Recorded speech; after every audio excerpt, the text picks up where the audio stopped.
ವಕೀಲ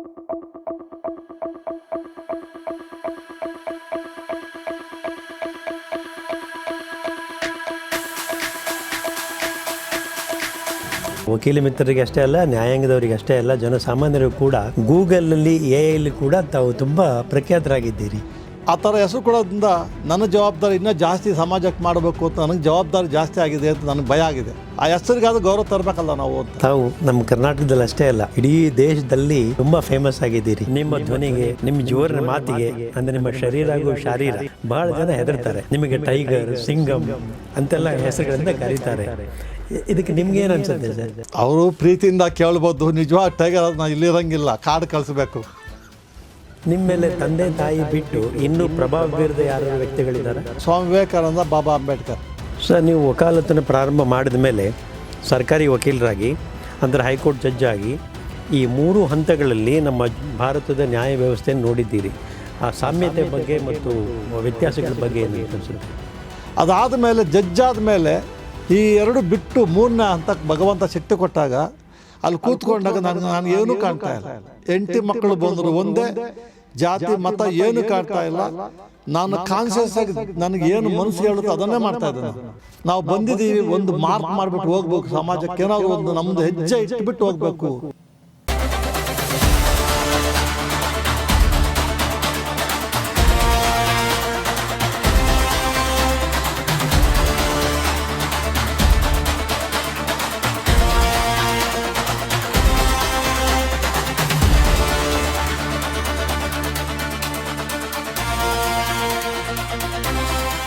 ಆತ್ಮೀಯ ಸ್ನೇಹಿತರೆ, ವಕೀಲ ವಾಹಿನಿಯ ವೀಕ್ಷಕ ವರ್ಗದವರೇ, ಎಲ್ಲರಿಗೂ ಇವತ್ತಿನ ವಿಶೇಷ ಕಾರ್ಯಕ್ರಮಕ್ಕೆ ಸ್ವಾಗತಿಸುತ್ತೇನೆ.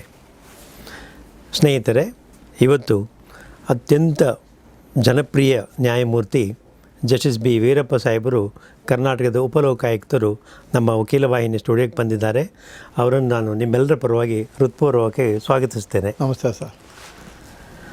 ಸರ್, ತಾವು ನಮ್ಮ ಕರ್ನಾಟಕದಲ್ಲಿ ಅಷ್ಟೇ ಅಲ್ಲ, ಇಡೀ ದೇಶದಲ್ಲಿ ತುಂಬ ಫೇಮಸ್ ಆಗಿದ್ದೀರಿ. ನಮ್ಮ ವಕೀಲ ಮಿತ್ರರಿಗೆ ಅಷ್ಟೇ ಅಲ್ಲ, ನ್ಯಾಯಾಂಗದವರಿಗೆ ಅಷ್ಟೇ ಅಲ್ಲ, ಜನಸಾಮಾನ್ಯರು ಕೂಡ ಅಲ್ಲದೆ ಗೂಗಲಲ್ಲಿ AI ಕೂಡ ತಾವು ತುಂಬ ಪ್ರಖ್ಯಾತರಾಗಿದ್ದೀರಿ. ನನಗೆ ವೈಯಕ್ತಿಕವಾಗಿ ತಮ್ಮ ಬಗ್ಗೆ ತುಂಬ ಸಾಕಷ್ಟು ಗೊತ್ತಿದ್ದರೂ ಕೂಡ ನಾನು ಮೊನ್ನೆ ಗೂಗಲನ್ನು AI ಕೇಳಿದೆ, ಜಸ್ಟಿಸ್ ವೀರಪ್ಪ ಅವರು ನಮಗೆ ಪರಿಚಯ ಮಾಡಿಕೊಡಿ ಅಂತ. ಸೊ ಒಂದು ಸ್ವಲ್ಪ, ಅದು ಚಿಕ್ಕದಾಗಿ ಅಂತ ಕೇಳಿದ್ದೀನಿ, ಆದರೆ ಅದು ಈ ಥರ ಮಾಡಿಕೊಟ್ಟಿದೆ ಸರ್. ಒಂದು ಸಲ ಓದ್ಬಿಡ್ತೀನಿ ತಮಗಾಗಿ, ಪ್ಲೀಸ್ ಸರ್. ನ್ಯಾಯಮೂರ್ತಿ ಬಿ ವೀರಪ್ಪ ಅವರು ತಮ್ಮ ನಿಷ್ಠೆ, ಆಳವಾದ ಕಾನೂನು ಜ್ಞಾನ ಹಾಗೂ ನ್ಯಾಯಬದ್ಧತೆಗೆ ಹೆಸರುವಾಸಿಯಾದ ಗಣ್ಯ ನ್ಯಾಯವಾದಿ. ಅವರು ಕರ್ನಾಟಕ ಹೈಕೋರ್ಟಿನ ನ್ಯಾಯಮೂರ್ತಿಯಾಗಿ ಸೇವೆ ಸಲ್ಲಿಸಿದ್ದು, ಸಮತೋಲನಯುತ ತೀರ್ಪುಗಳು ಹಾಗೂ ಸ್ಪಷ್ಟವಾದ ಕಾನೂನು ವಿವೇಚನೆಯ ಮೂಲಕ ವಿಶಿಷ್ಟ ಗೌರವವನ್ನು ಗಳಿಸಿದ್ದಾರೆ. ತಮ್ಮ ನ್ಯಾಯಾಂಗ ಸೇವಾ ಅವಧಿಯಲ್ಲಿ ಸಂವಿಧಾನಾತ್ಮಕ ವಿಷಯಗಳು, ದಿವಾನಿ ಪ್ರಕರಣಗಳು ಮತ್ತು ಸೇವಾ ಸಂಬಂಧಿತ ವಿವಾದಗಳು ಸೇರಿದಂತೆ ವಿವಿಧ ಪ್ರಕರಣಗಳನ್ನು ವಿಚಾರಣೆ ಮಾಡಿ ಕರ್ನಾಟಕದ ಕಾನೂನು ಅಭಿವೃದ್ಧಿಗೆ, ಈ ದೇಶದ ಕಾನೂನು ಅಭಿವೃದ್ಧಿಗೆ ಮಹತ್ವದ ಕೊಡುಗೆಯನ್ನು ನೀಡಿದ್ದಾರೆ. ಕರ್ನಾಟಕದಲ್ಲಿ ಜನಿಸಿ ಬೆಳೆದ ನ್ಯಾಯಮೂರ್ತಿ ವೀರಪ್ಪ ಅವರು ತಮ್ಮ ಕಾನೂನು ವಿದ್ಯಾಭ್ಯಾಸವನ್ನು ಪೂರ್ಣಗೊಳಿಸಿ ವಕೀಲರಾಗಿ ತಮ್ಮ ವೃತ್ತಿ ಜೀವನವನ್ನು ಪ್ರಾರಂಭಿಸಿದರು. ಅನೇಕ ವರ್ಷಗಳ ವಕೀಲಿಕೆಯಲ್ಲಿ ಅವರು ವೃತ್ತಿಪರತೆ ಮತ್ತು ಸಮರ್ಥ ವಾದ ಮಂಡನೆಯಲ್ಲಿ ಹೆಗ್ಗಳಿಕೆಯನ್ನು ಗಳಿಸಿದ್ದಾರೆ. ಅವರ ಪರಿಣಿತಿ ಮತ್ತು ಸಮರ್ಪಣೆ ಅವರನ್ನು ಕರ್ನಾಟಕ ಹೈಕೋರ್ಟಿನ ನ್ಯಾಯಮೂರ್ತಿಯಾಗಿ ನೇಮಕವಾಗುವ ಮಟ್ಟಕ್ಕೆ ಕೊಂಡೊಯ್ದಿತು. ನ್ಯಾಯಪೀಠದಲ್ಲಿ ತಮ್ಮ ಸೇವಾ ಅವಧಿಯಲ್ಲಿ ಅವರು ಪಕ್ಷಪಾತ ರಹಿತ ಧೋರಣೆ ಮತ್ತು ನ್ಯಾಯಸಮ್ಮತ ತೀರ್ಪುಗಳಿಗೆ ಒತ್ತು ನೀಡಿದರು. ನೈಸರ್ಗಿಕ ನ್ಯಾಯತತ್ವಗಳನ್ನು ಸದಾ ಕಾಪಾಡಿಕೊಂಡು ಕಾನೂನು ಪ್ರಕ್ರಿಯೆಗಳು ಕೇವಲ ತಾಂತ್ರಿಕವಾಗಿರದೆ ಅರ್ಥಪೂರ್ಣ ಮತ್ತು ನ್ಯಾಯಸಮ್ಮತವಾಗಿರಬೇಕು ಎಂಬುದನ್ನು ಖಚಿತಪಡಿಸಿದರು. ಅವರ ತೀರ್ಪುಗಳು ಕಾನೂನು ವಿವೇಚನೆಯ ಜೊತೆಗೆ ಸಾಮಾಜಿಕ ವಾಸ್ತವಿಕತೆಗಳ ಅರಿವನ್ನು ಪ್ರತಿಬಿಂಬಿಸುತ್ತಿದ್ದವು. ಹೈಕೋರ್ಟ್ನಿಂದ ನಿವೃತ್ತಿಯಾದ ನಂತರ ನ್ಯಾಯಮೂರ್ತಿ ಶ್ರೀ ಬಿ ವೀರಪ್ಪ ಅವರು ಕರ್ನಾಟಕದ ಉಪಲೋಕಾಯುಕ್ತರಾಗಿ ನೇಮಕಗೊಂಡರು. ಈ ಹುದ್ದೆಯಲ್ಲಿ ಅವರು ಭ್ರಷ್ಟಾಚಾರ ಮತ್ತು ದುರ್ಬಳಕೆ ವಿರುದ್ಧ ಕ್ರಮ ಕೈಗೊಳ್ಳುವ ಮೂಲಕ ಸಾರ್ವಜನಿಕ ಸೇವೆಯನ್ನು ಮುಂದುವರಿಸುತ್ತಿದ್ದೀರಿ. ಲೋಕಾಯುಕ್ತ ಸಂಸ್ಥೆಯಲ್ಲಿ ಅವರ ಕಾರ್ಯವು ಪಾರದರ್ಶಕತೆ, ಹೊಣೆಗಾರಿಕೆ ಮತ್ತು ಉತ್ತಮ ಆಡಳಿತವನ್ನು ಬಲಪಡಿಸುವತ್ತ ಕೇಂದ್ರೀಕೃತವಾಗಿದೆ. Overall, Justice B. Veerappa's career reflects dedication to the relief of law and public service. Thank you sir. Sir, ತಾವು ಇವತ್ತು ನಮ್ಮ ಬೇಡಿಕೆಗೆ ಮನ್ನಿಸಿ ನಮ್ಮ ಸ್ಟುಡಿಯೋಗೆ ಬಂದು ಈ ಸಂದರ್ಶನದಲ್ಲಿ ಪಾಲ್ಗೊಳ್ತಾ ಇರೋದು ನಿಜವಾಗೂ ನಮಗೆ ಸಂತೋಷ ಸರ್. ನನಗೂ ಸಂತೋಷ. ನಮ್ಮ ಹೆಗ್ಡೆ ಅವ್ರು ಕರೆದ ಮೇಲೆ ನಾವು ಬರಲೇಬೇಕಲ್ಲ.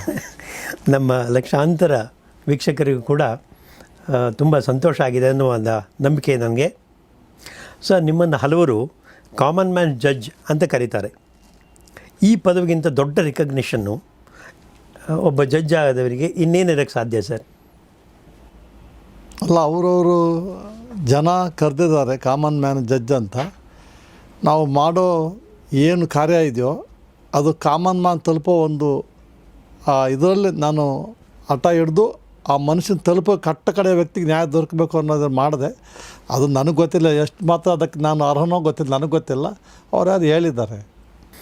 ಸರ್, ನೀವು ನೇರ, ದಿಟ್ಟ, ನಿರಂತರವಾಗಿ ಸತ್ಯದ ಪರವಾಗಿ, ನ್ಯಾಯದ ಪರವಾಗಿದ್ದಂಥ ವ್ಯಕ್ತಿ. ನೀವು ಮೊದಲಿನಿಂದನೂ ಹೀಗೆ ಇದ್ದೀರಾ ಸರ್? ಅದು ಇಸ್ ಫ್ರಮ್ ಮೈ ಬ್ಲಡ್. ಅಪ್ಪ ಅಮ್ಮ ಅವರು, ನಮ್ಮ ಅಮ್ಮ ಓದಲಿಲ್ಲ, ಅಪ್ಪ 6ನೇ ಕ್ಲಾಸು. ಆದರೆ ಅವರು ಈ ನ್ಯಾಯ ಧರ್ಮ ಅಂದರೆ ಅವರು ಬೈ ಬ್ಲಡ್ ಆ ಸಂಸ್ಕಾರದಲ್ಲೇ ಬಂದುಬಿಟ್ಟಿದೆ. ಅದು ನಮಗೆ ಕೊಟ್ಟಿದ್ದಾರೆ ಅದನ್ನು. ಅದು ಚಿಕ್ಕ ವಯಸ್ಸಿನ ನಾನು ಹಂಗೆ ಬೆಳೆದು ಬಂದಿದ್ದೀನಿ. ಸರ್, ನಾವು ಚಿಕ್ಕ ವಯಸ್ಸಿಗೆ ಹೋದಾಗ ನಿಮ್ಮ ಬಾಲ್ಯ, ಹಳ್ಳಿಯ ಹಿನ್ನೆಲೆ, ನಿಮ್ಮ ಪಾಲಕರ ಬಗ್ಗೆ ನೆನಪು ಮಾಡ್ಕೊಳ್ಳಿ ಸರ್. ಅದು ನಮ್ಮದು ಒಂದು ಅವಿಭಕ್ತ ಕುಟುಂಬ. ನಾವು ಆರ್ಡಿನರಿ ಫ್ಯಾಮಿಲಿ, ಆರ್ಡಿನರಿ ರೈತರು. ಚಿಕ್ಕ ವಯಸ್ಸಲ್ಲಿ ನಮ್ಮ ಅಪ್ಪನಿಗೆ ನಾವು 8 ಜನ ಮಕ್ಕಳು, ನಮ್ಮ ಚಿಕ್ಕಪ್ಪನಿಗೆ 5 ಜನ ಮಕ್ಕಳು. ಇವತ್ತು ಜಾಯಿಂಟ್ ಫ್ಯಾಮಿಲಿ. ನಾನು ಅಮ್ಮ ಅಪ್ಪ ಇಬ್ಬರನ್ನೂ ಕಳ್ಕೊಂಡಿದ್ದೀನಿ. ಚಿಕ್ಕಪ್ಪ ಚಿಕ್ಕಮ್ಮನ ಅಪ್ಪ ಅಮ್ಮ ಥರ ನೋಡ್ತಾಯಿದ್ದೀನಿ. ಅದು ಒಂದು ಹೇಗಿರುತ್ತೆ ನಮ್ಮ ಜೀವನ ಅಂದರೆ, ಅದು ನೆನೆಸ್ಕೊಂಡು ಖುಷಿ ಆಗುತ್ತೆ, ಒಂದೊಂದು ಸಲ ನೋವಾಗುತ್ತೆ ನನಗೆ. ಆ ಚಿಕ್ಕ ವಯಸ್ಸಲ್ಲಿ ಬೆಳಗ್ಗೆ 5 ಗಂಟೆಗೆ ಹೇಳ್ಬೇಕು ನಾವು. ಆ ಕಾಲದಲ್ಲಿ ಚಿಕ್ಕ ವಯಸ್ಸಲ್ಲಿ ನಾನು ಮನೆಗೆ ದೊಡ್ಡ ಮಗ. ನಮ್ಮಪ್ಪ ಪ್ರತಿಯೊಂದು ಹೆಜ್ಜೆಗೂ ನನಗೆ ವಾರ್ನ್ ಮಾಡೋರು. ಅದೇ ಏನೋ ನನಗೆ ಅದು ಎಲ್ಲ ನೆಟ್ಟಿಗೆ ಬರೋಕ್ಕೆ ದಾರಿ ಆಯಿತು ಏನೋ ಅಂತ. ಏನು ಅಂದರೆ, ಏನೇ ಕೆಲಸ ಮಾಡಲಿ, ನಾನು ಎಷ್ಟೇ ಒಳ್ಳೆ ಕೆಲಸ ಮಾಡಿದ್ರಿ ಒಂದು ತಪ್ಪು ಕಂಡುಹಿಡಿಯೋರು. ನೀನು ದೊಡ್ಡ ಮಗ, ನೀನು ನೆಟ್ಟಿಗೋದ್ರೆ ಮಿಕ್ಕಿದ ಮಕ್ಕಳೆಲ್ಲ ಕರೆಕ್ಟಾಗಿ ಬರ್ತಾರೆ. ನಮ್ಮಲ್ಲಿ ನೇಗಿಲು ಅಂತೀವಿ. ದೊಡ್ಡ ಮಗ ಅಂದರೆ ನೇಗಿಲು ಇದ್ದಂಗೆ. ನೇಗಿಲು ನೆಟ್ಟಿಗೋದ್ರೆ ಮಿಕ್ಕಿದ ನೇಗಿಲು ನೆಟ್ಟಿಗೆ ಬರುತ್ತೆ. ಆ ಥರ 5 ಗಂಟೆಗೆ ಎಬ್ಸೋರು. ಹುಣಸೆಕಾಯಿ ಎತ್ಕೊಳ್ಳೋಕೆ ಹೋಗ್ತಾಯಿದ್ವಿ ನಾವು. ಹುಣಸೆಕಾಯಿ ತೊಗೊಂಬಂದು ಮತ್ತು ಅರ್ಧ ಗಂಟೆ ವಾಪಸ್ ಬಂದ ಮೇಲೆ ಮತ್ತೆ ನೀರು ಕಟ್ಟಕ್ಕೆ ಹೋಗ್ತಾಯಿದ್ವಿ. 9 ಗಂಟೆವರೆಗೂ ನೀರು ಕಟ್ತಾಯಿದ್ವಿ. ಅವಾಗೆಲ್ಲ ಬೋರ್ವೆಲ್ ಇರಲಿಲ್ಲ, ಈ ಕಪ್ಪಲೆ ಇತ್ತು. ಕಪ್ಪಲೆ ಆದಮೇಲೆ ಈ ಚಕ್ರದ್ದು ಇದು ನೀರು ಬರ್ತಾಯಿತ್ತು. ಅದರಲ್ಲೆಲ್ಲ ನಾನು ನೀರು ಕಟ್ತಾಯಿದ್ದೆ, ಹೋಗಿ ಮಾಡ್ತಾಯಿದ್ವಿ ನಾವು. ಅದಾದಮೇಲೆ ಸ್ಕೂಲ್ಗೆ ಹೋಗೋದು, ಮತ್ತು ಸ್ಕೂಲ್ಗೆ ಹೋಗಿ ಬಂದು ಮತ್ತೆ ಸಾಯಂಕಾಲ ಕೆಲಸ ಮಾಡೋದು. ಎಲ್ಲ ರೈತರ ಮಕ್ಕಳು ಏನೇನು ಮಾಡ್ಬೇಕು ಎಲ್ಲ ಕೆಲಸಗಳು ಮಾಡ್ತಾಯಿದ್ವಿ ನಾವು. ನಾನು ನಿಮಗೆ ನಿಜ ಹೇಳಬೇಕು ಅಂದರೆ 9ನೇ ತರಗತಿವರೆಗೂ ಚಪ್ಪಲಿ ಹಾಕಿರಲಿಲ್ಲ. ಅಪ್ ಟು 9th ಸ್ಟ್ಯಾಂಡರ್ಡ್ ನಮ್ಮಪ್ಪ ನಾನು ಚಪ್ಪಲಿ ಕೊಡಿಸ್ಲಿಲ್ಲ. ಯಾಕೆ ಅಂದರೆ ಕೊಡ್ಸೋಕ್ಕೆ ಶಕ್ತಿ ಇಲ್ಲ ಅಂತ. ಶಕ್ತಿ ಇತ್ತು, ಆದರೆ ಅವರು ಬರಗಾಲ ನಡಿ ಒಳ್ಳೆಯದು ಅನ್ನೋ ಆ ಭಾವನೆ ಇತ್ತು ಅವರಿಗೆ. ನಾನು 9th ಸ್ಟ್ಯಾಂಡರ್ಡ್ ಬಂದ ಮೇಲೆ SLCಗೆ ಹೋಗ್ಬೇಕಾಗಿತ್ತು. 9th ಸ್ಟ್ಯಾಂಡರ್ಡ್ ಪಾಸ್ ಆದಮೇಲೆ ರಜದಲ್ಲಿ ನಾನೇ ಈ ಕೊತ್ತಂಬರಿ ಅಂತ ಹಾಕ್ತೀವಿ ನಾವು. ಕೊತ್ತಂಬರಿ ಸೊಪ್ಪು ಹಾಕ್ಬಿಟ್ಟು ಅದನ್ನು ಮಾರಿಬಿಟ್ಟು ನಾನೇ ತಗೊಂಡೋಗಿ ಮಾರಿ ಶ್ರೀನಿವಾಸಪುರದಲ್ಲಿ. ಆಮೇಲೆ ನಾನು ಶೂಗಳು ತಗೊಂಬಂದೆ. ಆ ಥರ ಜೀವನ ಚೆನ್ನಾಗಿತ್ತು. ಆ ಜೀವನ ನಮಗೆ ಬಾಲ್ಯ ಜೀವನ. SLC ಬಂದ ಮೇಲೆ ಬದಲಾವಣೆ ಚೇಂಜ್ ಆಯಿತು. ನನಗೊಂದು ಇನ್ಸಿಡೆಂಟ್ ಆಯಿತು SLCಯಲ್ಲಿ. SLC ಎಕ್ಸಾಮು ಬರೀಕ್ ಇವತ್ತು 9 ಗಂಟೆಗೆ ನಮ್ಮಪ್ಪ ನೀರು ಕಟ್ಟಕ್ಕೆ ಹೋಗ್ಬೇಕು. ಅಪ್ಪ ಇವತ್ತು ಎಕ್ಸಾಮ್ ಇದೆ, ನಿಮ್ಮ ಅಪ್ಪ ಕಟ್ತಾರೆ ನಡೆಯೋ ಅಂದ. 10:30ಗೆ ಎಕ್ಸಾಮ್ ಇತ್ತು ನಮಗೆ. 9 ಗಂಟೆವ್ರು ನೀರು ಕಟ್ಟಿ ಅಲ್ಲೇ ತಣ್ಣೀರು ಸ್ನಾನ ಮಾಡಿ ತಿಂಡಿ ತಿಂದಿಲ್ಲ, ಹಂಗೆ ಹೋಗಿ ಶ್ರೀನಿವಾಸಪುರಕ್ಕೆ 2 ಕಿಲೋಮೀಟರ್ ನಡ್ಕೊಂಡು ಹೋಗ್ಬೇಕು ನಾವು. ನಡ್ಕೊಂಡು ಹೋಗಿ ಎಕ್ಸಾಮು ನಾನು ಬರೋದು ಮಧ್ಯಾಹ್ನ ಬಂದಾಗ ನಮ್ಮ ಚಿಕ್ಕಪ್ಪ ಊಟ ತಗೊಂಬಂದರು.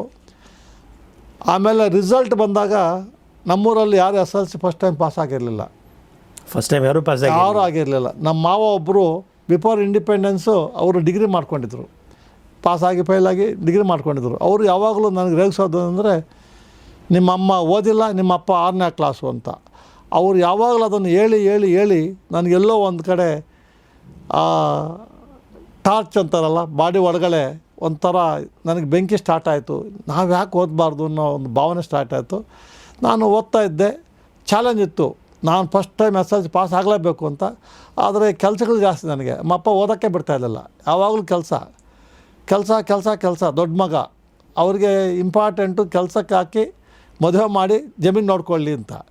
ದೊಡ್ಡ ಜಮೀನಿಲ್ಲ ಅಂದರೆ ಅವ್ರಿಗೆ ಆ ಎಜುಕೇಷನ್ ಬಗ್ಗೆ ಗೊತ್ತಿಲ್ಲ ಪಾಪ ಅವ್ರಿಗೆ. ಆವತ್ತಿನ ಪಾಲಕರಿಗೆ ಗೊತ್ತಿರಲಿಲ್ಲ. ಆಮೇಲೆ ಇನ್ನೊಂದು ಇನ್ಸಿಡೆಂಟ್ ಆಯಿತು. ಎಸ್ ಎಲ್ ಸಿ ರಿಸಲ್ಟ್ ದಿವಸ ನಾನು ನೀರು ಕಟ್ಕೊಂಡ್ಬಂದೆ. ರಿಸಲ್ಟ್ಗೆ ಹೋಗ್ಬೇಕಾಗಿತ್ತು. ನಮ್ಮ ಮನೇಲಿ ಮದುವೆ, ಪಕ್ಕದ ಮನೆಯವ್ರದ್ದು. ನಮ್ಮ ದೊಡ್ಡ ಮನೆ ಅಂದರೆ ಈ ದಂತಿನ ಮನೆಗಳ ಥರ ಇತ್ತದು. ನಮ್ಮ ಮನೇಲಿ ಮದುವೆ ಮಾಡ್ತಾಯಿದ್ರು. ನಾನು ರಿಸಲ್ಟ್ಗೆ ಹೋಗ್ಬೇಕು ಅಂದಾಗ ಬಂದೆ. ನಮ್ಮಮ್ಮ ಪಾಪ ದೈವಿ ಭಕ್ತರವರು, ಅವ್ರಿಗೆ ಏನು ಗೊತ್ತಿಲ್ಲ.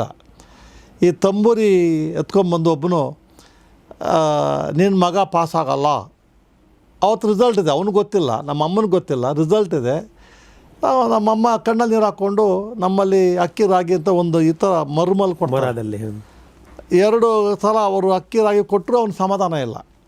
ನಾನು ಸ್ವಲ್ಪ ಹೊತ್ತು ಹಂಗೆ ಕೇಳ್ಕೊಂಡಿದ್ದು, ನೋಡಿರಿ ಬಂದಿದ್ದೀರಾ, ಇಷ್ಟುದ್ದ ತಂಬೂರು ಎತ್ಕೊಂಬರ್ತಾರೆ, ಆ ಕುಂಬಳಕಾಯಿ ತಂಬೂರು ಇಷ್ಟುದ್ದ ಹಾಕ್ಕೊಂಡು ಇಷ್ಟುದ್ದ ತಂಬಂದು, ಅಮ್ಮನಿಗೆ ಹೇಳ್ಬೇಡಿ ದಯವಿಟ್ಟು ಹೋಗಿ ಅಂದೆ. ಅವರು ನೋಡಿ ಇಷ್ಟೆಲ್ಲ ಜೋರು ಮಾಡ್ತಾನೆ. ನಾನು ಜೋರಾಗಿದ್ದೆ, ಎಸ್ ಎಲ್ ಸಿ PUC ಎಲ್ಲ ಜೋರಾಗಿದ್ದೆ. ನಾನು ಡಿಗ್ರಿ ಬಂದಮೇಲೆ ಸ್ವಲ್ಪ ಕಮ್ಮಿ ಆಗಿದ್ದು. ಅವಾಗ ಇನ್ನೂ ಜೋರಿದ್ರಿ. ಸ್ಪೋರ್ಟ್ಸ್ ಗಿಡ್ಸು ಸ್ವಲ್ಪ ಜೋರಾಗಿದ್ದೆ ನಾನು. ಹಂಗೆಲ್ಲ ಹೇಳ್ಬಾರ್ದು ಯಜಮಾನ್ರೆ ಅಂದಾಗ ಅವನು ಉದ್ಧಾರ ಆಗಲ್ಲ ನೀನು ಅಂದರು. ನಾನು ಭಾರಿ ತಡ್ಕೊಂಡೆ. ಅವನು ಒಪ್ಪಲಿಲ್ಲ. ಕೊನೆಗೆ ಆ ತಂಬೂರಿನ ತಗೊಂಡು ನಮ್ಮ ಮನೆ ಮುಂದೆ ಕಲ್ಲಿಗೆ ಹಾಕಿ ಹೊಡೆದ್ಬಿಟ್ಟೆ. ಪೀಸ್ ಮಾಡಾಕ್ಬಿಟ್ಟೆ. ಪೀಸ್ ಮಾಡಿದೆ. ಅವನು ಹೋದ. ನಮ್ಮಮ್ಮ ಹತ್ಕೊಂಡು ಕೂತ್ಕೊಂಡ್ಳು, ನೀನು ಆಗಲ್ಲವಂತೆ ಅಂತ. ಅಮ್ಮ ಅಷ್ಟೊತ್ತಿಗೆ ನಾನು ಸ್ವಾಮಿ ವಿವೇಕಾನಂದ ಇನ್ಫ್ಲೂಯೆನ್ಸ್ ಆಗಿತ್ತು ನನಗೆ. ಸ್ವಾಮಿ ವಿವೇಕಾನಂದ ಬುಕ್ಸ್ ಓದ್ತಾ ಇದ್ದೆ ನಾನು. ಅಮ್ಮ ಸ್ವಾಮಿ ವಿವೇಕಾನಂದರು ಹೇಳಿದ್ದಾರೆ, ನಾವು ಕಷ್ಟಪಟ್ಟರೆ ನಮ್ಮ ಹಸ್ತದಲ್ಲಿ ರೇಖೆ ತರಿಸ್ಬೋದು ಅಂತ, ನೀನು ಸುಮ್ಮನೆ ಅವರು ಪಾಸ್ ಆಗ್ತೀನಿ ಅಂತ ಹೇಳ್ಬಿಟ್ಟು ನಾನು ಹೋದೆ ರಿಸಲ್ಟ್ಗೆ. ಫಸ್ಟ್ ಟೈಮ್ ನಾನು ಪಾಸಾಗಿ ಬಂದೆ ಖುಷಿಯಾಗಿ. ನಿಮ್ಮ ಊರಿಗೆ ನೀವೇ S L C first time pass ಆಗಿದ್ದು. ಹೌದು. Very good. ಈ ಥರ S L C up to S L C ನಮ್ಮ ಬಾಲ್ಯ ಜೀವನ ನಡೀತು ಸರ್. ಅದೊಂದು ಚೆನ್ನಾಗಿತ್ತು ಸರ್. ನೇಚರ್ ಚೆನ್ನಾಗಿತ್ತು. ಆವಾಗ ಒಂದು ಹೊಂಗೆ ತೋಪು ಹತ್ತ ಬಿಟ್ಟರೆ 1 ಕಿಲೋಮೀಟ್ರ್ ಮರದಲ್ಲೇ ಹೋಗ್ತಾಯಿದ್ದೀವಿ ನಾವು. ಈ ಕೋತೆ ಆಟ ಅಂತೇಳಿ, ಅಲ್ಲಿ ಮೇಲಿಂದ ಅಲ್ಲೇ ಧುಮುಕ್ತಾಯಿದ್ದು ನೀರು. ಆ ಒಂದು ಎಲ್ಲೂ ವಾತಾವರಣ ಇವಾಗ ಸಿಗಲ್ಲ, ಈ ಮಕ್ಕಳು ಸಿಗಲ್ಲ. We enjoyed childhood. ಅಷ್ಟು ಕಷ್ಟ ಇತ್ತು. ಆ ಕಷ್ಟದಲ್ಲಿ ಸುಖ ಅನುಭವಿಸಿದ್ದೀವಿ, ತಂದೆ ತಾಯಿ ಪ್ರೀತಿ ಅನುಭವಿಸಿದ್ದೀವಿ ನಾವು. ಹೌದು. ಇವತ್ತಿನ ಸಮಾಜದಲ್ಲಿ ತಂದೆ ತಾಯಿ ಪ್ರೀತಿ ಇಲ್ಲ ಅನ್ನೋ ಮಕ್ಕಳು ಸರಿ ಇಲ್ಲ ಅನ್ನೋ ಪಾಲಕರು. ಅಪ್ಪ ಏನಾದರೂ ಜಾತ್ರೆ ಅಂದರೆ ನಾವು 8 ಜನ, ನಮ್ಮ ಚಿಕ್ಕಪ್ಪನ ಮಕ್ಕಳು 5 ಜನ, ಎಲ್ರಿಗೂ ಒಂದೇ. ಹೆಣ್ಮಕ್ಳಿಗೆಲ್ಲ ಒಂದು ಯೂನಿಫಾರ್ಮ್, ಗಂಡು ಮಕ್ಕಳಿಗೆಲ್ಲ ಒಂದೇ ಯೂನಿಫಾರ್ಮ್. ಒಂದೇ ಮನೆ ಮಕ್ಕಳು ಟೈಲರ್ಸ್. ನಾನು ದೊಡ್ಡವನು, ಚಿಕ್ಕವನು ಎಲ್ಲ ಒಂದೇ. ಸೇಮ್ ನಿಕ್ಕರ್, ಸೇಮ್ ಶರ್ಟ್, ಅವ್ರಿಗೆ ಸೇಮ್ ಲಂಗ, ಎಲ್ಲ ಯೂನಿಫಾರ್ಮ್. ಆ ಥರ ಇತ್ತದು ಜೀವನ. ಈ ಬಾಲ್ಯದ ಇನ್ನೊಂದು ಏನಾದ್ರು 1-2 ಘಟನೆಗಳು ನೆನಪಾಗ್ಬೋದಾ? ಅಂದರೆ ನನಗೆ ಉದ್ದೇಶ ಅಂದರೆ ಇವತ್ತಿನ ಮಕ್ಕಳಿಗೆ ಆ ನೆನಪು ಸಿನಿಮಾ ನೋಡ್ದಂಗಾರು ನೋಡಲಿ, ಕಲ್ಪನೆ ಮಾಡಿಕೊಳ್ಳಿ ಅಂತ. ನನಗೆ 6ನೇ ಕ್ಲಾಸ್ ಇರಬೇಕಾದ್ರೆ ಈ ಗ್ರೌಂಡ್ ನೆಟ್ ನಾವು ಬೆಳೀತಾಯಿದ್ವಿ. ಅದು ಸ್ವಲ್ಪ ನಮ್ಮೂರಿಗೆ ದೂರ ಇತ್ತು, ಬೇರೆ ಊರಿಗೆ ಹತ್ತಿರ ಇತ್ತು. ಅವರು ನಮ್ಮಪ್ಪ ಫ್ರೆಂಡ್ ಒಬ್ಬರು, ಅವ್ರು ತಮಾಷೆಗೆ ಹೇಳಿರೋದು, ರಾತ್ರಿ ಬಂದು ಎಲ್ಲ ಕಿತ್ಕೊಂಡು ಹೋಗ್ಬಿಡ್ತೀನಿ ಅಂತ. ನಾನು 6ನೇ ಕ್ಲಾಸಲ್ಲಿದ್ದೆ. ನನಗೆ ಧೈರ್ಯ ಜಾಸ್ತಿ ಚಿಕ್ಕ ವಯಸ್ಸಿಂದ. ಇವ್ನು ಹಿಂಗೆ ಹೇಳಿದಾನಲ್ಲ ಹೆಂಗೆ ಅಂತ ಹೇಳ್ಬಿಟ್ಟು ಯಾರಿಗೂ ಹೇಳ್ದೆ. ಒಂದು ನಾಯಿ ಇತ್ತು ನಮ್ಮ ಮನೇಲಿ. ನಾಯಿ ಹಿಡ್ಕೊಂಡು ಒಂದು ಮಚ್ಚು, ಒಂದು ಉದ್ದ ಕೋಲು ಹಿಡ್ಕೊಂಡು ನಾನು ತೋಟಕ್ಕೆ ಒಬ್ಬನೇ ನೈಟ್ಗೆ ಊಟ ಮಾಡ್ಕೊಂಬಿಟ್ಟು ಯಾರಿಗೂ ಹೇಳೇ ಇಲ್ಲ. ಹೋಗಿ ಅಲ್ಲಿ ತೋಟದಲ್ಲಿ ಕೆಳಗಡೆ ಮಲ್ಕೊಂಡು ಯಾರೋ ಬಂದು ಹೊಡಿಬೋದು ಅಂತ ಹೇಳ್ಬಿಟ್ಟು ಹೊಂಗೆ ಮರ ಇತ್ತು ನಮ್ಮ ತೋಟದ ಬಾಗಿಲಲ್ಲಿ, ಹೆಜ್ಜೆಯಲ್ಲಿ. ಆ ಮರಕ್ಕೆ ಹೋಗಿ ಮರಲ್ಲಿ ಕೂತ್ಕೊಂಡು ನಾಯಿ ಕೆಳಗಡೆ ಕಟ್ಟಾಕ್ಬಿಟ್ಟು, ಅದು ಬೊಗಳಬಾರ್ದು ಅಂತೇಳಿ ಮೇಲೆ ಕೂತಿದ್ವಿ. ಯಾರು ಬಂದಿಲ್ಲ ಯಾರು. ಕೂತು ನಿದ್ದೆ ಬಂತು ನನಗೆ. ಬಿದ್ದೋಗ್ಬಿಡ್ತೀನಿ ಅಂತ ಹಗ್ಗ ತೆಗೆದು ಮರಕ್ಕೆ ಕಟ್ಕೊಂಡ್ಬಿಟ್ಟು ಬಿಗ್ಗಾಗಿ ಕೂತಿದ್ದೆ. ಅವ್ರು ನಮ್ಮ ಅಪ್ಪ ಅವರೆಲ್ಲ 12 ಗಂಟೆ 1 ಗಂಟೆಗೆ ನೋಡಿದ್ದಾರೆ. ನಮ್ಮ ಅಜ್ಜಿ ಮಗ ಎಲ್ಲಿ ಹೋಗ್ಬಿಟ್ಟಿದ್ದಾನೆ ಅಂತ. ಅವ್ನು ಯಾರೋ ಇವತ್ತು ಹೇಳ್ದೆ ಅವ್ನು ತೋಟಕ್ಕೆ ಹೋಗಿರಬೇಕು ಅಂತ. ನಮ್ಮಪ್ಪ ಬೆಳಗ್ಗೆ ನಮ್ಮ ಫ್ರೆಂಡ್ ಒಬ್ಬರು ತಮಾಷೆ ಮಾಡ್ದ, ಎಲ್ಲ ಕಿತ್ಕೊಂಡು ಹೋಗ್ಬಿಡ್ತೀನಿ ಕಳ್ಳೆ ಗಿಡ ಎಲ್ಲ ಅಂತ, ಅವ್ನು ಹೋಗಿರ್ಬೋದು ಅಂತ. ಬಂದು ಸೌಂಡ್ ಹಾಕ್ಸಿ, ಯಾರದು ಅಂದೆ ನಾನು. ಇವ್ರು ಎದ್ಕೊಂಡ್ಬಿಟ್ರಿ, ನನ್ನ ಮಗ ಬಿದ್ದಿದ್ಬಿಟ್ಟವನು. ನಮ್ಮ ಅಪ್ಪ ಎಲ್ಲ ಇಲ್ಲ ಕಟ್ಟಾಕೊಂಡಿದ್ದೀನಿ ಬೀಳಲ್ಲ ಅಂದೆ. ಅದೊಂದು ಇನ್ಸಿಡೆಂಟು. ಅಂದರೆ ಚಿಕ್ಕ ವಯಸ್ಸಿಂದ ನನಗೆ ಚಿಕ್ಕಪ್ಪ ಒಬ್ಬರಿದ್ದರು. ಅವರು ಡಿಗ್ರಿ ಆಗಿ ಸಬ್ ಇನ್ಸ್ಪೆಕ್ಟರ್ ಆಗಬೇಕು ಇಂಟ್ರ್ಯೂ ಬಂದಿತ್ತು ಅವ್ರಿಗೆ. ಅದೇನೋ ಆವಾಗೆಲ್ಲ ಪಾಪ ಅವ್ರಿಗೆ ಹಾರ್ಟ್ ಅಟ್ಯಾಕ್ ಅಂತ ಐಡಿಯಾ ಇರಲಿಲ್ಲ. ಅದೇನೋ ಒಂದು ಇದಿತ್ತು, ಆ ಕಡೆ ಹೋದ್ರು, ದೆವ್ವ ಇತ್ತು, ಇದಿತ್ತು ಅಂತೇನೋ ಅದು ಇದಾಗ್ಬಿಡ್ತು, ಬ್ಲಡ್ ಬಂದುಬಿಡ್ತು, ಸತ್ತೋಯ್ತು ಅಂತ. ಆ ಥರ ಏನೋ ಒಂದು ಕ್ರಿಯೇಟ್ ಮಾಡಿದ್ರು ಗೊತ್ತಿಲ್ಲ. ಇವಾಗದ ಆಟ ಆಟಕ್ಕೆ ಅವಾಗೆಲ್ಲ ದೆವ್ವ ಹೊಡೆದು ಬಿಡ್ತು ಅಂತಾರೆ. ಅವ್ರು ಸತ್ತಾಗ ನಾನು 4th ಸ್ಟ್ಯಾಂಡರ್ಡು. ನಮ್ಮ ಅಪ್ಪ ಅಮ್ಮ ಅಳ್ತಾ ಇದ್ದಾಗ ನಾನು ಹೇಳಿದೆ, ಯಾಕೆ ಅಳ್ತೀರ, ಆಗಿದ್ದೆ ಚಿಕ್ಕ ವಯಸ್ಸು ನನಗೆ, ನಾನು ಓದ್ತೀನಿ, ನಾನು ಮಾಡ್ತೀನಿ, ಸುಮ್ಮನೆ ಇರ್ರಿ ಅಂತ. ನಮ್ಮ ಚಿಕ್ಕಪ್ಪ ನನಗೆ ಹಿಂಗೆ ಇಟ್ಕೊಂಡ್ಬಿಟ್ರೆ ನಾನು SLC ಮಕ್ಕಳು ಪಾಠ ಹೇಳ್ತಾಯಿದ್ದೆ. ಅಷ್ಟು ಆ ಕಿವಿ ಹಿಂಗೆ ಇಟ್ಕೊಂಡ್ಬಿಟ್ಟು ಬಿಡ್ತಾಯಿಲ್ಲ, ಅವ್ರು ರಿವರ್ಸ್ ಹೇಳಿಸ್ತಾಯಿದ್ರು. ಅವ್ರು ಬದುಕಿದ್ರೆ ಇನ್ನೂ ಚೆನ್ನಾಗಿ ಆಗ್ತಾಯಿದ್ರು ಗೊತ್ತಿಲ್ಲ. ಅವ್ರು ಹೋದಾಗ ಸ್ವಲ್ಪ ನಮ್ಮ ಅಪ್ಪ ಅಮ್ಮ 1 ತಿಂಗಳು ಹೇಳಿಲ್ಲ ಅವರು. ಅದು ಜವಾಬ್ದಾರಿ ನನಗೆ ಸ್ಟಾರ್ಟ್ ಆಯಿತು. ಮನೆಯಲ್ಲಿ ಯಾರಿಲ್ಲ, ಚಿಕ್ಕಪ್ಪ ಓದ್ತಾಯಿದ್ದವ್ರು ಹೋದ್ರಲ್ಲ, ನಾನೇ ದೊಡ್ಡ ಮಗ. ನಮ್ಮಪ್ಪ ಹೆಜ್ಜೆಗೂ ದೊಡ್ಡ ಮಗ ತಿನ್ನೋದ್ರಲ್ಲೂ ಕಂಡುಹಿಡಿಯೋರು. ದೊಡ್ಡ ಮಗ ಈಜು ಹೊಡ್ಯೋಕೆ ಹೋದ್ರು ಅಲ್ಲೂ ತಪ್ಪು ಕಂಡುಹಿಡಿಯೋರು, ಕೆಲಸ ಮಾಡೋಕ್ಕೆ ಹೋದ್ರು ತಪ್ಪು ಕಂಡುಹಿಡಿಯೋರು. ಹೆಜ್ಜೆಗೂ ನಮ್ಮಮ್ಮ ಯಾಕೆ ಅವನ ಹಂಗೆ ಗೋಟ ಇರ್ತೀರ ಅಂದರೆ, ನೀ ಸುಮ್ಮನೆ ಅನ್ನೋರು. ನಮ್ಮಪ್ಪ ಸ್ವಲ್ಪ ಜೋರು. ನಮ್ಮಪ್ಪ ನಾನು ರಾವಣಾಸುರ ಹೆಸರಿಟ್ಟಿದ್ದೆ. ನೀವೇ ಅವರಿಗೆ ರಾವಣಾಸುರ ಅಂತ ಹೆಸರಿಟ್ಟಿದ್ರಿ? ಹೌದು. ನಮ್ಮ ಅಮ್ಮನಿಗೆ ಅಮ್ಮ ಭಾರಿ ಒಳ್ಳೆಯವಳು, ಪಾಪ ಮಂಡೋದ್ರಿ, ನೀನು ರಾವಣಾಸುರ ನಮ್ಮ ಅಪ್ಪನಿಗೆ ಹೇಳೋದು ನಾನು, ನೀನು ರಾವಣ, ನೀನು ಅಮ್ಮನ ಸರಿಯಾಗಿ ನೋಡಲ್ಲ ಅಂತ. ಆ ಥರ ಇನ್ಸಿಡೆಂಟ್ ಆಗಿರೋದ್ರಿಂದ ಎಲ್ಲೋ ಒಂದು ಕಡೆ ನಮ್ಮ ಮನೆಗೆ ಯಾರು ಎಜುಕೇಷನ್ ಇರಲಿಲ್ಲ. ಚಿಕ್ಕಪ್ಪ ಇದ್ದವ್ರು ಸತ್ತೋದ್ರು. ಮಾವ ಕಣ್ಣಮ್ಮನ ಮಾಡ್ತಾಯಿದ್ರು ನಮ್ಮನ್ನು. ಒಂಥರ ಎಲ್ಲೋ ಒಂದು ಕಡೆ ಏನಾದರೂ ಮಾಡಬೇಕು, ನನಗೆ ಆ ವಯಸ್ಸಿಗೆ ಹಠ ಇತ್ತು. ನಾನು ಎಲ್ಲ ಡಿಗ್ರಿ ಮುಗಿಸ್ಕೊಂಡು ಬೆಂಗಳೂರು ಬರಬೇಕಾದ್ರೆ 82, 83 ಬರಬೇಕಾದ್ರೆ ನನ್ನ ಬ್ರದರ್ಸು, ಚಿಕ್ಕಪ್ಪನ ಮಕ್ಕಳು, ನನ್ನ ಬ್ರದರ್ಸ್ ಎಲ್ಲರೂ ಬೆಂಗಳೂರು ಕರ್ಕೊಂಬಂದು ನಾನೇ ರೂಮಲ್ಲಿ ಇಟ್ಕೊಂಡು ನಾವೇ ಒಂದು ಸೀಟಿನ ಮನೆ ಮಾಡಿ ಯಲಹಂಕ ಹತ್ರ ನಾನು ಓದ್ಸೋಕ್ಕೆ ಸ್ಟಾರ್ಟ್ ಮಾಡಿದೆ. ಆಮೇಲೆ ಎಲ್ಲ ಓದಾದ್ಮೇಲೆ ನಾನು ಹೆಂಡ್ತಿ ಬಂದಳು. 18 ವರ್ಷ ನಾನು ಹೆಂಡ್ತಿ ನಾನು ಸಪೋರ್ಟ್ ಮಾಡಿದ್ಲು. ಎಲ್ಲರೂ ಎಜುಕೇಟ್ ಮಾಡಿದ್ವಿ. ನಮ್ಮಲ್ಲಿ ಯಾರು ಅನ್ಎಜುಕೇಟೆಡ್ ಇಲ್ಲವೇ ಇಲ್ಲ. ನನ್ನ ತಮ್ಮ ಒಬ್ಬನ SLC ಫೇಲ್ ಆಗಿಬಿಟ್ಟು ನನ್ನ ಏಟ್ರಲ್ಲಿ ತಿಂದು ಓಡೋಗ್ಬಿಟ್ಟ ಅವನು. ಅಲ್ಲಿ ಊರಲ್ಲಿದ್ದಾನೆ ಅವನು.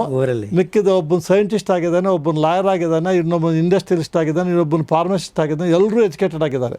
ಚಿಕ್ಕಪ್ಪನ ಮಕ್ಕಳು, ಹೆಣ್ಮಕ್ಳು ಇದ್ದರು, ಎಲ್ಲರೂ ಸೆಟ್ಲಾಗಿದೆ. ಎಲ್ಲ ನನ್ನ ತಂಗಿರು ಎಲ್ಲ ಸೆಟ್ಲಾಗಿ ನೆಮ್ಮದಿಯಾಗಿದ್ದಾರೆ. ನಿಮ್ಮ ತಂದೆಯವರ ಕನಸು ಈಡೇರ್ತು.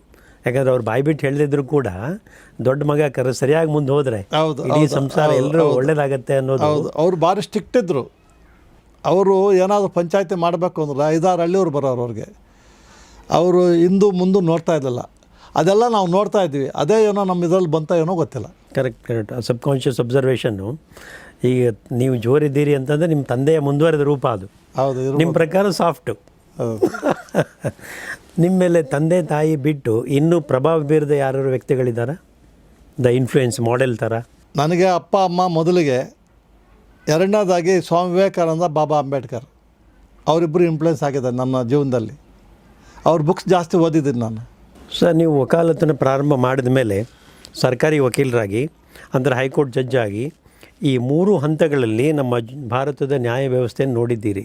ಆ ಸಾಮ್ಯತೆ ಬಗ್ಗೆ ಮತ್ತು ವ್ಯತ್ಯಾಸಗಳ ಬಗ್ಗೆ ಏನಂತ ಅನಿಸುತ್ತೆ? ಲಾಯರ್ ಆಗಿದ್ದಾಗ ನಮ್ಮ ಕಕ್ಷಿಗಾರರಿಗೆ ಗೆದ್ಕೊಡ್ಬೇಕು ಅನ್ನೋ ಹಂಬಲ ಇತ್ತು. ಅವಾಗ ಅದೊಂಥರ ಪ್ರಾಕ್ಟೀಸ್ ಮಾಡಿದ್ವಿ ನಾವು.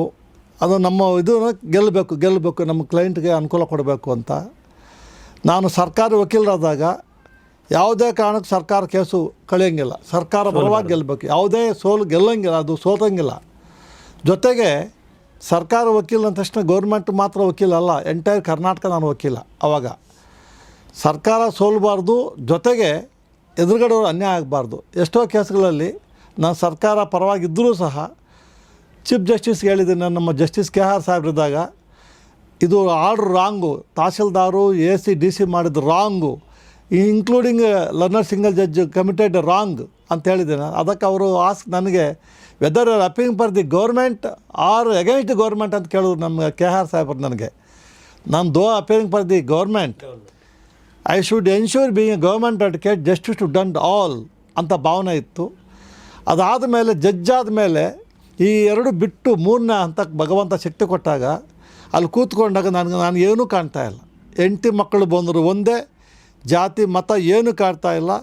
ನಾನು ಕಾನ್ಷಿಯಸ್ ಆಗಿ ನನಗೆ ಏನು ಮನಸ್ಸಿಗೆ ಹೇಳುತ್ತೋ ಅದನ್ನೇ ಮಾಡ್ತಾಯಿದ್ದೆ ನಾನು. ಆ ಒಂದೊಂದು ಇದರಲ್ಲಿ ಒಂದೊಂದು ಎಕ್ಸ್ಪೀರಿಯೆನ್ಸ್ ಆಗಿದೆ. ಆ ಎಕ್ಸ್ಪೀರಿಯೆನ್ಸ್ ಜೊತೆಗೆ ಲಾಸ್ಟಿಗೆ ನಾವು ರಿಯಲೈಸ್ ಆಗಿದ್ದೇನು ಅಂದರೆ, ನಾವು ಬಂದಿದ್ದೀವಿ, ಒಂದು ಮಾರ್ಕ್ ಮಾಡಿಬಿಟ್ಟು ಹೋಗ್ಬೇಕು, ಸಮಾಜಕ್ಕೆ ಏನಾದರೂ ಒಂದು ನಮ್ಮದು ಹೆಜ್ಜೆ ಇಟ್ಬಿಟ್ಟು ಹೋಗಬೇಕು, ಹಂಗೆ ಹೋದ್ರೆ ಏನೂ ಆಗಲ್ಲ ಅನ್ನೋ ಒಂದು ಭಾವನೆ ನನಗೆ ಬಂತು. ಲೇವೆ ಮಾರ್ಕ್ ಬಿಹೈಂಡ್, ಒಂದು ಹೆಜ್ಜೆ ಗುರುತು ಹೋಗಬೇಕು ಅಂತ ಬಂದಿದ್ದೀವಿ. ಓದಿವಿ, ನೋ ಯೂಸ್. ಸಿಕ್ಕಿರೋ ಅವಕಾಶದಲ್ಲಿ ಏನೇ ಸಿಕ್ಕಿದ್ರು ನನಗೊಂದು ಹಠ ಇತ್ತು. ಗೌರ್ಮೆಂಟ್ ಅಡ್ವೊಕೇಟ್ ಆಗಿದ್ದಾಗಲೂ ಹಂಗೆ ಏನೋ ಒಂದು ಮಾರ್ಕ್ ಮಾಡಬೇಕು ಅಂತ ಹಠ ಇತ್ತು. ನಾನು ಯಾವ ಕೋರ್ಟಲ್ಲಿ ಅದು ಗೌರ್ಮೆಂಟ್ ಅಡ್ವೊಕೇಟ್ ಗಲಾಟೆ ಆಗುತ್ತೆ ಅಂದರೆ ಜಡ್ಜಿಗಳು ಅಂದರೆ ನಮ್ಮ ಅಡ್ವೊಕೇಟ್ ಜನರಲ್ಲು ವೀರಪ್ಪವ್ರು ಕಳಿಸಿದ್ದು, ಆ ಥರ ಒಂದು ಇದಾಗಿತ್ತು.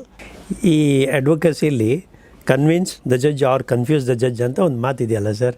ಸೊ ನಿಮಗೆ ಅಂಥ ಪ್ರಯತ್ನಗಳು ಅಡ್ವೊಕೇಟ್ ಬಂದಾಗ ಅಲ್ಲಿ ಕನ್ಫ್ಯೂಸ್ 3 ಸಿಸಿಗಳಿತ್ತು ಅಂತ ನಾನು ಅದೆಲ್ಲ ಮಾಡೋಕ್ಕೆ ಹೋಗ್ತಾ ಇಲ್ಲ. ಸ್ಟ್ರೈಟಾಗಿ ಜಡ್ಜ್ಗೆ ಹೇಳ್ತಾ ಇದ್ದೆ, ತಪ್ಪಾಗಿ ಸ್ವಾಮಿ ತಾವು ಮಾಡ್ತಾರೆ ತಪ್ಪು ಅಂತ ಹೇಳ್ತಾ ಇದ್ದೆ. ಒಂದೊಂದು ಸಲ ತಪ್ಪು ಅಂತ ಹೇಳಿದ್ದಕ್ಕೆ ಸ್ವಲ್ಪ ಅನುಭವಿಸಿದ್ದೀನಿ ನಾನು. ಒಂದು ಇನ್ಸಿಡೆಂಟ್ ಆಗುತ್ತೆ, I don't want mention A judge name, ಬೇಡ. ಒಬ್ಬ ಡಿಸ್ಟ್ರಿಕ್ಟ್ ಜಡ್ಜ್ ಪರವಾಗಿ ಅಪೇರ್ ಆಗಿದೆ, ಗೌರ್ಮೆಂಟ್ ಅಡ್ವೊಕೇಟ್ ಆಗಿದೆ. ನಾನು ಗೌರ್ಮೆಂಟ್ ಪ್ಲೀಡರ್ ಆಗಿ 99ನಲ್ಲಿ ಅವ್ರೇನೋ ಮಿಸ್ಟೇಕ್ ಮಾಡೋದು ಅಂತ ಹೇಳ್ಬಿಟ್ಟು ಆ ಆರ್ಡ್ರನ್ನ ಅಡ್ಮಿನಿಸ್ಟ್ರೇಟಿವ್ ಸಬ್ಸೈಡ್ ಮಾಡ್ಬೋದಾಗಿತ್ತು. ಅವ್ರು ಯಾರೇ ಅವ್ನು ಡಿಸ್ಟ್ರಿಕ್ಟ್ ಜಡ್ಜ್ ಮಾಡಿದ್ದು ಅಂತ ಬೈದರು ಓಪನ್ ಕೋರ್ಟಲ್ಲಿ ಒಬ್ಬ ಜಡ್ಜು.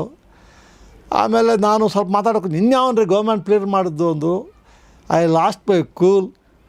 ನಾನು ಅವಾಗ ಮಿಸ್ಟರ್ ಸೋ ಆ್ಯಂಡ್ ಸೋ ಅವ್ರು no business comment on my personality on my client ಜೋರು ಮಾಡಿಬಿಟ್ಟೆ. ನೀವು ಸಿಂಗಲ್ ಜಡ್ಜ್ ಆರ್ಡ್ರ್ ಮಾಡಿ, ನಿಮ್ಮ ಅಪ್ಪ ಡಿವಿಷನ್ ಬೆಂಚು ಸುಪ್ರೀಂ ಕೋರ್ಟ್ ಅಪ್ಪ ನೀವು ಅವರಪ್ಪ ಅಂತ ಹೇಳ್ಬಿಟ್ಟೆ. ಅದು ರಿಫ್ಲೆಕ್ಟೆಡ್ ಆನ್ ಯು. 5 ವರ್ಷ 6 ವರ್ಷ ನಾನು ಜಡ್ಜ್ ಆಗಿ ಅದೇ ಕಾರಣ ಆಯಿತು. ಅಡ್ಡ ಬಂತದು 5-6 ವರ್ಷ ನನಗೆ. ತುಂಬ ಸ್ಪಷ್ಟವಾಗಿ, ತುಂಬ ಪ್ರಖರವಾಗಿ, ತುಂಬ ನ್ಯಾಯನಿಷ್ಠರವಾಗಿದ್ದರೆ ಸುಲಭ ಅಲ್ಲ ಜೀವನದಲ್ಲಿ ಅಂತ ಆಯಿತು. ಹಂಗೇನಿಲ್ಲ, ನಾನು ಅದನ್ನು ಯಾವತ್ತೂ ಹಂಗೆ ತಿಳ್ಕೊಳ್ಳೇ ಇಲ್ಲ. ನಮ್ಮ ಬಾಣೆ ಬರೋ ಇಷ್ಟ ಇರ್ಬೋದು, ನಾವ್ಯಾಕೆ ತಲೆ ಕೆಡಿಸ್ಕೋಬೇಕು ಅಂತ. ಆ ಟೈಮಲ್ಲಿ ಸ್ವಲ್ಪ ಬೇಜಾರಾಗೋದು, ಮತ್ತು ಅಲ್ಲಿ ಬಿಡ್ತಾಯಿದ್ದೆ ನಾನು. ಸರಿ, ಭಾರತೀಯ ನ್ಯಾಯ ವ್ಯವಸ್ಥೆಯಲ್ಲಿ ಜನಸಾಮಾನ್ಯ ದ ಕಾಮನ್ ಮ್ಯಾನ್ ಹೆದರುವ 3 ವಿಷಯಗಳಲ್ಲಿ ಯಾವುದು ಹೆಚ್ಚು ಸರ್? ಸಮಯ, ಹಣ ಅಥವಾ ಈ ಸಿಸ್ಟಮ್ಗೆ ಹೆದರ್ತಾನ? ಹಣಕ್ಕಿಂತ ಸಿಸ್ಟಮ್ ಸ್ವಲ್ಪ ನನ್ನ ಪ್ರಕಾರ ಕೊಲಾಪ್ಸ್ ಆಗಿದೆ ಅಂತ ನನ್ನ ಭಾವನೆ. ಸಿಸ್ಟಮ್ಗೆ ಎದುರುವ ಪರಿಸ್ಥಿತಿ ಬಂದಿದೆ. ಸಾಮಾನ್ಯ ಹೋಗ್ಬೋದು, ನಾನು ಸಾಮಾನ್ಯ ಮನುಷ್ಯನಾಗಿ ಹಣ ಹೆಂಗೆ ಸಂಪಾದನೆ ಮಾಡ್ಬೋದು, ಟೈಮ್ ಹೆಂಗೆ ಉಳಿಸ್ಬೋದು, ಆದರೆ ಸಿಸ್ಟಮ್ ಸರಿ ಮಾಡೋಕ್ಕೆ ಎಲ್ಲರೂ ಪ್ರಯತ್ನ ಮಾಡಬೇಕು, ಇಲ್ಲದೆ ಅದು ಕಷ್ಟ. ನನ್ನ ಪರ್ಸ್ನಲ್ ಅನಿಸಿಕೆ ಪ್ರಕಾರ ಸಿಸ್ಟಮ್ಗೆ ಎದುರೋ ಪರಿಸ್ಥಿತಿ ಬಂದಿದೆ ಇವಾಗ. ನಾವು ಆ ಸಿಸ್ಟಮ್ಮಲ್ಲಿ 4 ಅಂಗಗಳು ಕೆಲಸ ಮಾಡ್ತಾಯಿದೆ. ರೆಕಗ್ನೈಸ್ ಅಂಗಗಳು, ಒಂದು ಶಾಸಕಾಂಗ, ಕಾರ್ಯಾಂಗ, ನ್ಯಾಯಾಂಗ. ಇನ್ನೊಂದು ನಾವು ರೆಕಗ್ನೈಸ್ ಮಾಡಿದ್ದೀವಿ ಪತ್ರಿಕಾರಂಗ, ಮಾಧ್ಯಮ. ಅದು ಎಲ್ಲೋ ಒಂದು ಕಡೆ ಎರಡಂತೂ ಬಲಹೀನವಾಗೋಗಿದೆ. ಕಾರ್ಯಾಂಗ, ಶಾಸಕಾಂಗ ಫುಲ್ ಬಲಹೀನ ಆಗಿದೆ. ನ್ಯಾಯಾಂಗ ಸ್ವಲ್ಪ ಮಟ್ಟಿಗೆ ವೀಕ್ ಆಗಿದೆ. ಪತ್ರಿಕಾರಂಗನೂ ಆ ಥರ ಆಗಿದೆ. ಎಲ್ಲೋ ಒಂದು ಕಡೆ ನನಗೆ ಯಾವತ್ತೂ ಒಬ್ಬ ಲಾಯರ್ ಆಗಿ, ನಾನು ಜಡ್ಜಾಗಿ, ಉಪಲೋಕ್ತ ಆಗಿ ನಾನು ಬಿಟ್ಕೊಡೋಕ್ಕೆ ಇಷ್ಟ ಇಲ್ಲ. ಜಾಸ್ತಿ ಅಧೋಗತಿಗೆ ಹೋಗೋ ಪರಿಸ್ಥಿತಿಯಲ್ಲಿ ವೈಬ್ರೆಂಟ್ ಜುಡಿಷರಿ ಒಂದೇ ಈ ದೇಶಕ್ಕೆ ಒಂದು ನಮಗೆ ಸಪೋರ್ಟು ಅಂತ ಮೊನ್ನೆ ನಾವು ನೋಡಿದ್ದೀವಿ. ವೈಬ್ರೆಂಟ್ ಹೆಂಗಾಗುತ್ತೆ ಅಂಥೇಳಿ ಒಬ್ಬ ಫಿಲಿಮ್ನ ಆಕ್ಟರ್ ಜೈಲು ಕಳಿಸಿದ್ದೀವಿ, ಒಬ್ಬ MP ಜೈಲು ಕಳಿಸಿದ್ದೀವಿ.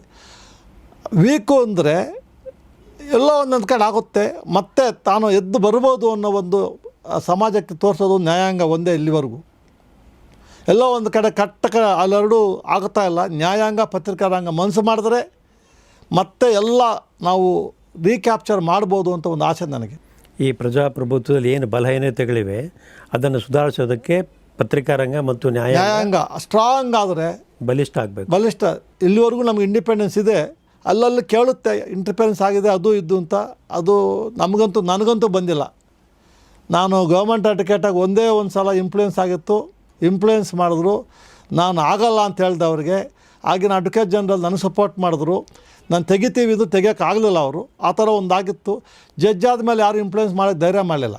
ನಿಮ್ಮ ಹತ್ರ ಬರೋಕ್ಕೆ ಯಾರೂ ಪ್ರಯತ್ನ ಮಾಡಿಲ್ಲ. ಅದೊಂದು ನನಗೆ ಅದೃಷ್ಟ. ಯಾರೂ ಮಾಡೋಕ್ಕೆ ಬರಲಿಲ್ಲ, ಪ್ರಯತ್ನನೇ ಮಾಡಲಿಲ್ಲ. ಎಲ್ಲೂ ಆ ಥರ ಅವಕಾಶನೇ ಸಿಕ್ಕಲಿಲ್ಲ ಯಾರಿಗೂ. ಸರ್, ನನಗೆ ಗೊತ್ತಿರೋ ಹಾಗೆ ನಿಮ್ಮ ಧ್ವನಿಗೆ, ನಿಮ್ಮ ಜೋರಿನ ಮಾತಿಗೆ, ಅಂದರೆ ನಿಮ್ಮ ಶರೀರ ಹಾಗೂ ಶಾರೀರ ಭಾಳ ಜನ ಹೆದರ್ತಾರೆ. ನಿಮಗೆ ಟೈಗರ್, ಸಿಂಗಮ್ ಅಂತೆಲ್ಲ ಹೆಸರುಗಳಿಂದ ಕರೀತಾರೆ. ಇದಕ್ಕೆ ನಿಮ್ಗೇನು ಅನಿಸುತ್ತೆ ಸರ್? ನಾನು ಅದಕ್ಕೆಲ್ಲ ತಲೆ ಕೆಡಿಸ್ಕೊಳ್ಳಲ್ಲ. ಅವ್ರ ಪ್ರೀತಿಯಿಂದ ಏನೋ ಹೆಸರು ಕೊಡ್ಬೋದು. ಆ ಥರ ಹೆಸರು ಕೊಡೋದ್ರಿಂದ ನನ್ನ ಜವಾಬ್ದಾರಿ ಇನ್ನೂ ಜಾಸ್ತಿ ಸಮಾಜಕ್ಕೆ ಮಾಡಬೇಕು ಅಂತ ನನಗೆ ಜವಾಬ್ದಾರಿ ಜಾಸ್ತಿ ಆಗಿದೆ ಅಂತ ನನಗೆ ಭಯ ಆಗಿದೆ. ಆ ಥರ ಹೇಳೋದ್ರಿಂದ ಜಾಸ್ತಿ ಭಯ ಆಗಿದೆ. ಆ ಹೆಸರಿಗಾದ ಗೌರವ ತರಬೇಕಲ್ಲ ನಾವು ಅಂತ. ನಮ್ಮ ಅಸೋಸಿಯೇಷನ್ ಕಾರ್ಯಕ್ರಮದಲ್ಲಿ ದಿವಸ ನಮ್ಮ ಎಲ್ಲ ಹೈಕೋರ್ಟ್ ವಕೀಲ ಬಾಂಧವರು ಟೈಗರ್ ವೀರಪ್ಪನವರು ಅಂದ ತಕ್ಷಣವೇ ಎಲ್ಲರೂ ಹರ್ಷೋದ್ಗಾರ ಮಾಡಿದರು. ಅವರು ಪ್ರೀತಿಯಿಂದ ಕೇಳ್ಬೋದು. ನಿಜವಾದ ಟೈಗರ್ ಅದನ್ನ ಇಲ್ಲಿರೋಂಗಿಲ್ಲ, ಕಾಡು ಕಳಿಸ್ಬೇಕು ಪ್ರೀತಿಯಿಂದ ಹೇಳಿದ್ದಾರೆ ಅವರು. ಒಂದು ಪ್ರೀತಿ ಅಭಿಮಾನದ ಅಭಿವ್ಯಕ್ತಿ ಅದು. ಅದಷ್ಟೇ ಸರ್, ನ್ಯಾಯಾಲಯಗಳಲ್ಲಿ ಡಿಲೇ ಬಗ್ಗೆ ಜನರಲ್ಲಿ ಫ್ರಸ್ಟ್ರೇಷನ್ ಆಗಿದೆ ಇವಾಗ. ಒಳಗೆ ನೋಡಿದಾಗ ನಿಜವಾದ ಕಾರಣ ಏನು ಸರ್?